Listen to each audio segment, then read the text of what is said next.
સૌથી આગળ છે જયેશ રાદડિયા, એમને લેશે જ. અને જયેશ રાદડિયાને સારામાં સારું ખાતું પણ મળે. આમ તો પાર્ટી સાહસ ન કરે, જો એને ગોપાલ ઇટાલિયાની સામે ફાઇટમાં જો રમવું હોય, પાટીદાર નેતાને સીએમ તો બનાવશે જ, તે હાલના સીએમ ને કદાચ બદલાવશે તો જયેશ રાદડિયાને આપે. પરંતુ જયેશ રાદડિયા સૌથી સક્ષમ છે અને બધી રીતે સ્માર્ટ છે, એના કારણે એને સીએમ પદ નો આપે, પરંતુ શહેરી વિકાસ જેવા મહત્વનો હોદ્દો એમને આપે અને સીએમ તરીકે અન્ય કોઈ પાટીદારને કદાચ નિમણૂક કરે.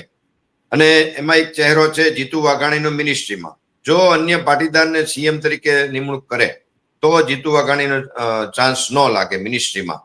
નહીં તો પછી આજ જો મિનિસ્ટ્રી આજ સીએમ સાહેબ હોય તો જીતુ વાઘાણીનો ચાન્સ લાગે.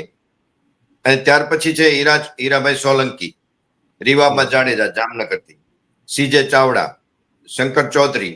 શંકર ચૌધરીનું સૌથી મોટું મહત્વનું ખાતું મળશે.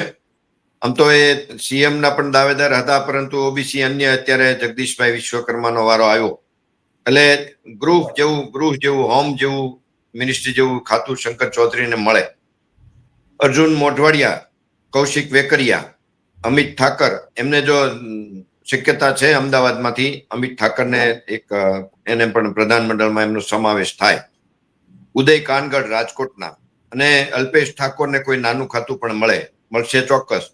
અને 12 નંબર એટલે સંગીતાબેન પાટીલ લિંબાયતમાંથી, સુરતમાંથી.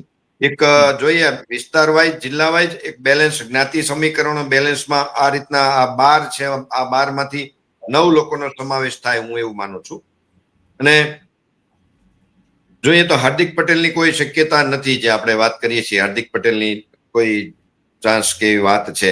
હર્ષ સંઘવીને પ્રમોશન ની બદલે કોઈ અન્ય એવું ખાતું મળે જે ગૃહમાંથી એમને હટાવીને કદાચ બીજું અન્ય કોઈ ખાતું મળે. પછી કોળી સમાજને કદાચ હું માનું છું ત્યાં સુધી નાયબ મુખ્યપ્રધાનનું હોદ્દો આપવામાં આવે, જે રીતે એમની માંગણી છે અને જે રીતે જ્ઞાતિ સમીકરણો વિરુદ્ધમાં છે, અમુક આંદોલનો કરી રહ્યા છે, રોડ ઉપર છે, એવા અનેક બાબતો છે. અને ભાનુબેન બાબરિયાને દલિત હોવાને લીધે એમનું પ્રધાનમંડળ કન્ટિન્યુ રહે, એમાં નામ એમનું કન્ટિન્યુ રહેશે એવું લાગે છે, હું માનું છું ત્યાં.